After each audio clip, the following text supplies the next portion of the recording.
नमस्कार दोस्तों।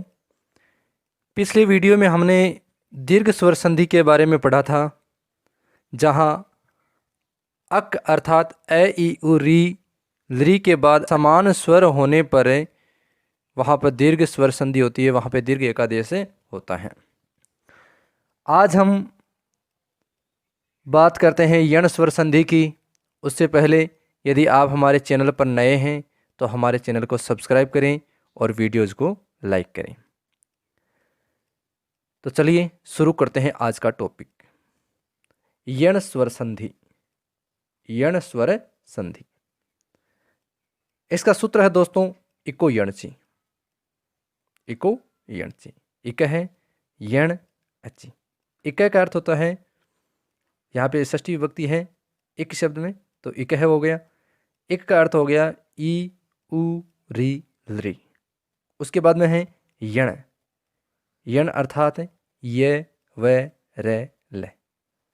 इक एक प्रत्याहार है, यण एक प्रत्याहार है, ए से लेकर के क तक, ई उ री लृ। और उसके बाद में है यण अर्थात ये व रे ल, जिनको हमने अंतस्थ वर्णों के अंतर्गत पढ़ा था, ये अंतस्थ वर्ण होते हैं। उसके बाद में है अची, सप्तमी विभक्ति का रूप है। अच शब्द का सप्तमी विभक्ति का एक वचन हो गया अची। अच का अर्थ हो गया स्वर, अच का मतलब हो गया स्वर। अब हम बात करते हैं इसकी वृत्ति के बारे में, यह सूत्र क्या कहता है, तो उसके बारे में देखते हैं। इक है स्थाने यण शादची संहितायाम विषय। इक है स्थाने अर्थात इक के स्थान पर, यण शात अची यण हो, अची अर्थात अच परे, संहितायाम विषय अर्थात संधि के विषय में या संहिता के विषय में, अर्थात ई उ री लृ के बाद कोई असवर्ण स्वर अर्थात असमान स्वर हो तो वहाँ पर क्रमशः ये व रे ले का आदेश होता है। ह्रस्व या दीर्घ ई के बाद असमान स्वर है तो ई का हो जाएगा ये। ह्रस्व या दीर्घ उ है, उसके बाद में असमान स्वर है तो हो जाएगा व। री ह्रस्व या दीर्घ है, उसके बाद में असमान स्वर है तो री का हो जाएगा रे।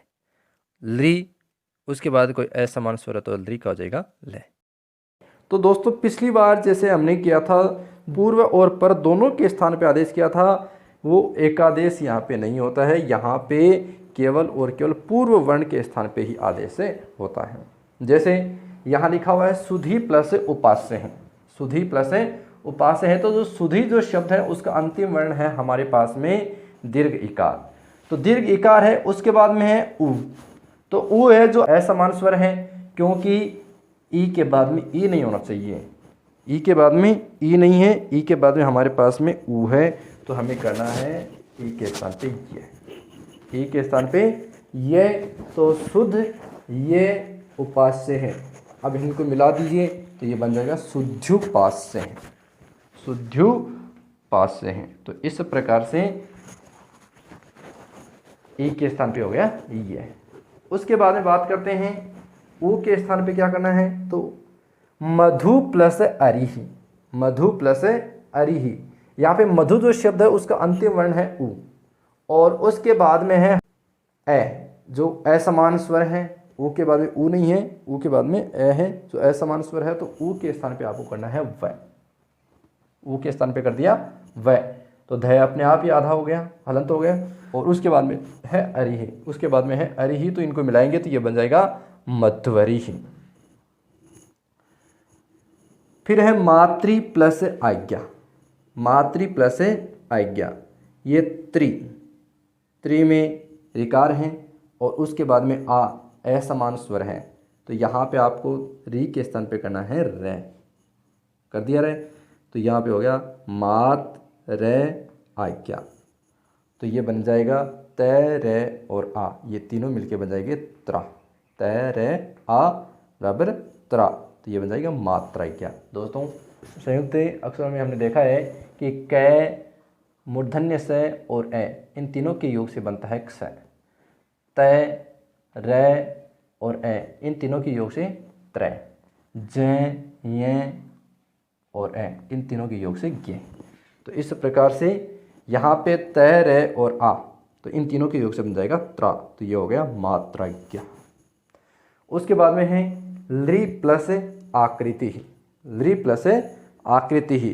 तो लृ जो वर्ण है उसके बाद में आ असमान स्वर है, तो यहाँ पे आपको लृ के स्थान पे करना है ल, लृ प्लस आकृति ही, तो लृ के स्थान पे कर दिया ल, तो ल प्लस आकृति ही, तो ये बन जाएगा लाकृति ही। अब हम कुछ अन्य उदाहरणों की बात करते हैं। तो यण संधि में और भी बहुत सारे उदाहरण हैं। तो आगे हैं इति प्लस आदि, इति प्लस आदि।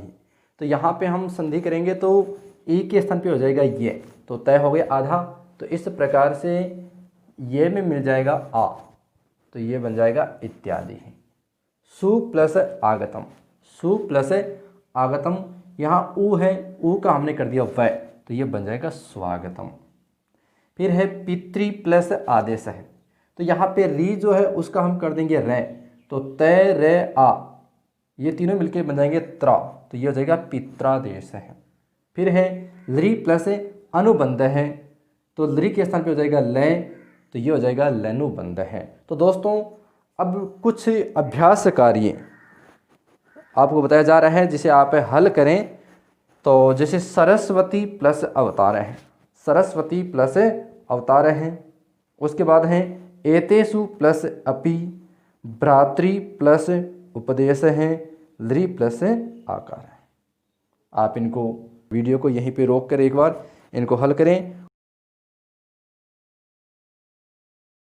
सही उत्तर है सरस्वती अवतार है, सरस्वती प्लस अवतार है, सरस्वती अवतार है। एतेषु प्लस अपि, एतेष्वपि। भ्रातृ प्लस उपदेश है, भ्रातृपदेश है। लृ प्लस आकार है, लाकार है। दोस्तों तो इस प्रकार से यण स्वर संधि हमने पढ़ी, आप अच्छी प्रकार से समझ गए होंगे। अगर आपको किसी भी टॉपिक से संबंधित कोई परेशानी है तो आप हमें हमारे कमेंट बॉक्स में लिखें, हम उसका जवाब ज़रूर देंगे, हम आपकी समस्या का समाधान ज़रूर करेंगे। जय हिंद, जय श्री कृष्ण।